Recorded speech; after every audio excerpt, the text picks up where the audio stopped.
nos dejaste solos ahora, ¿qué vamos a hacer sin ti? Que son irracionales, obviamente, como si la persona hubiera querido morirse. Pero son momentos de angustia, de tensión, donde escuchas cosas que si tú te sentaras en condiciones normales dirías, es disparate, o sea, como encima el pobre hombre, ¿qué culpa tiene él de haberse muerto? Él no quería morirse, pero nosotros decimos, pero ¿cómo se te ocurre hacernos esto? ¿Qué vamos a hacer ahora? Etcétera, etcétera. Entonces puede haber incluso un cierto resentimiento hacia el propio difunto. Envidia de quienes tienen lo que yo perdí. Veo por la calle una pareja que va con un carrito de bebé y yo he perdido un niño. O veo una pareja y yo he perdido a mi marido o a mi mujer. Entonces es como envidia en el sentido no malo de la expresión, sino que te sale espontáneamente decir, me dan envidia porque yo no tengo ya lo que ellos tienen y que tuve, porque en este caso ha fallecido. Clausura o aislamiento, ya hemos dicho hace un momentito que nunca es bueno encerrarse sobre uno mismo o sobre el núcleo familiar, sino que hay que intentar abrirse lo antes posible a relaciones, nunca permanecer mucho tiempo encerrado sobre sí mismo.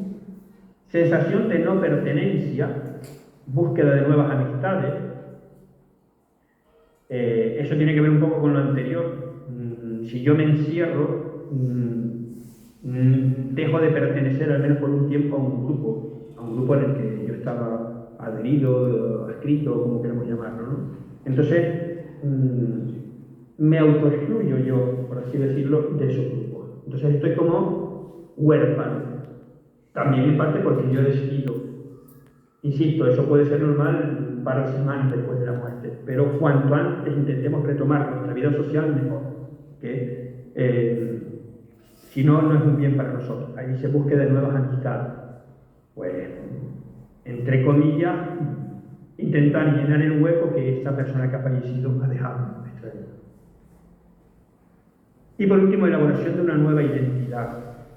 ¿Qué significa esto? Que, por ejemplo, yo tengo que aprender a vivir sin ser, supongamos, el marido de la mujer de, la madre de, el padre de, el hermano de. Es decir, mi identidad estaba ligada a una persona, por ejemplo, a mi marido o a mi mujer. Y la gente nos veía y tal, tú eres el marido de o la mujer de. Ahora tú ya no eres el marido de, estrictamente, o la mujer de. Eres en todo caso el viudo de o la viuda de. Como anécdota simpática, yo tengo la madre de un amigo mío que una vez hablando conmigo dice, yo nunca he tenido una identidad propia. Y yo, ¿cómo es eso? Nunca he tenido una identidad propia. Dice, sí, yo nunca he sido Conchi. Cuando era niña era la hija de. Cuando me casé era la mujer de. Cuando tuve a mis hijos era la madre de. Y ahora que tengo nietos soy la abuela de. Entonces siempre soy algo de alguien, ¿no? Y me parece que nunca he sido Conchi, sino siempre hago referencia a otra persona. Entonces, elaborar una nueva identidad significa que yo ya estrictamente no soy la mujer de, el marido de, sino que en el caso de la pareja, ¿no? Sino que empiezo a ser el viudo de, la viuda de, porque no se usó mucho. Es como como si hiciéramos un duelo, que también hay que hacerlo por un divorcio, por una separación. Entonces ya es mi ex mujer o mi ex marido. Ha cambiado mi identidad, ya no digo es mi marido o mi mujer, es mi ex marido o mi ex mujer. Manifestaciones espirituales, conciencia de la propia finitud e impotencia. Delante de la muerte nos damos cuenta de que somos seres finitos, de que somos seres mortales. Es decir, se nos desmorona, se nos viene abajo cualquier pretensión de ser eternos o infinitos por nuestra propia capacidad.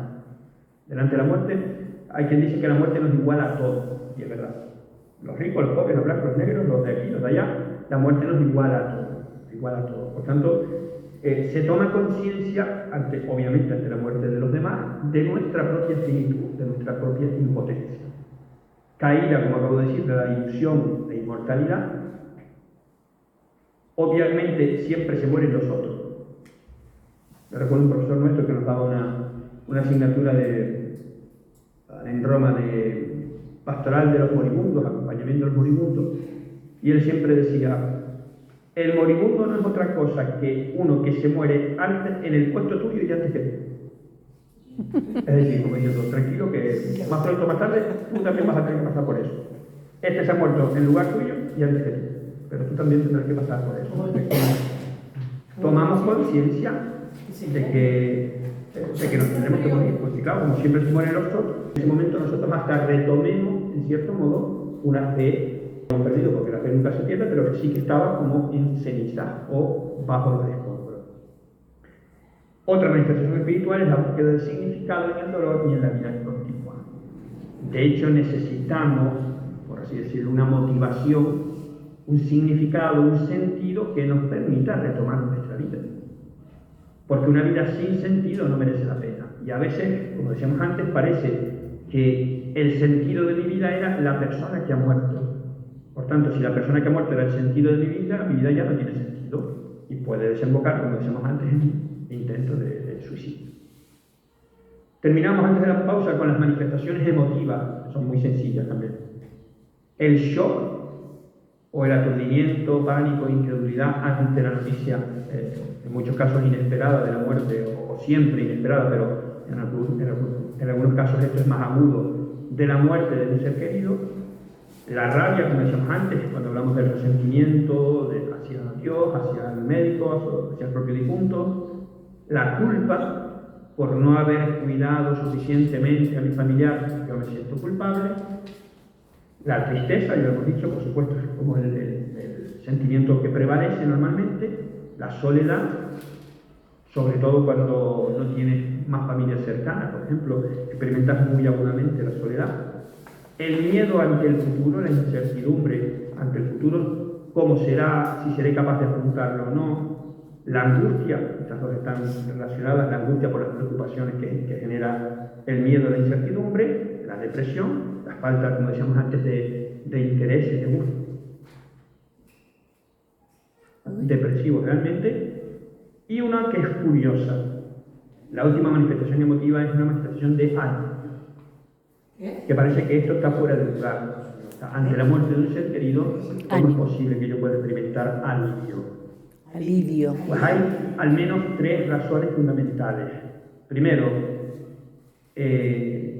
pensar que mi familiar ya está descansando porque ha sufrido mucho y estaba sufriendo mucho, y lo mejor, como se dice en estos casos, es que para estar así, mejor que Dios se lo lleve y lo tenga ya en su paz.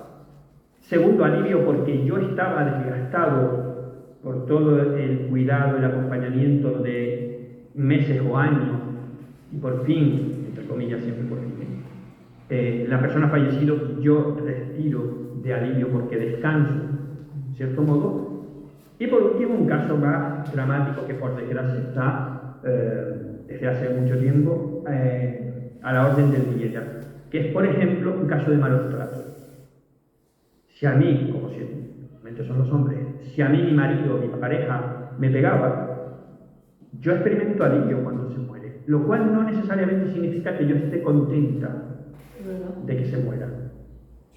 Yo recuerdo una persona en el hospital que daba la unción a su ex marido, no había, que yo sepa, no había caso de malos tratos, pero bueno, ya era su ex marido, es decir, si se separaron fue por algún motivo. O sea, bueno, aquello no funcionaba o lo que sea. En este caso, insisto, que yo sepa, no había malos tratos. Y recuerdo que esta mujer me decía, yo estoy triste y no quiero que él se muera, aunque a nosotros no nos haya ido bien, aunque él era como era, no sé cuánto, pero yo no le guardo rencor, no me alegro de que se esté muriendo. Traslademos eso al caso que decíamos de malos tratos, pues dice, hay personas que dicen, pues, no le deseo la muerte, no le deseo ni siquiera el sufrimiento, aunque me trataba mal, pero lógicamente experimento alivio, porque no me va a pegar más, porque ya mi cuerpo no va a sentir su golpe. Entonces, puede ser que la pérdida de un ser querido produzca o genere alivio en una persona, porque por fin descansa el enfermo, porque descanso yo y porque me genera alivio, porque en el caso de los malos tratos pues ya no voy a volver a sufrir. Bien, un poquito más de 50 minutos. Paramos aquí porque ahora empezaremos, digamos, casi otro bloque distinto, y ese es el momento de preguntas, dudas, comentarios que queramos hacer sobre esta primera parte. Yo le voy a hacer la pregunta de la primera parte del duelo, que yo no soy... Buenos días, don Clemente. Qué alegría verlo por aquí. Madre. No la había visto. Perdón, antes de que puedan surgir preguntas, le damos paso un momentito a Antonio Paneque, que necesita decir algo. ¿Quién está preguntando? Antonio Paneque va a Paneque. preguntar. El que lleva la pastoral. El coordinador. Coordinador. Antonio. Antonio. No se le oye.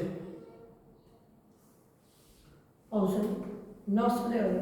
Pero es que ya estaba en pantalla el chico. Yo de Antonio Paneque. Perdón. No se oye. No llegó corriendo, como yo decía. Es que igual es que no lo había.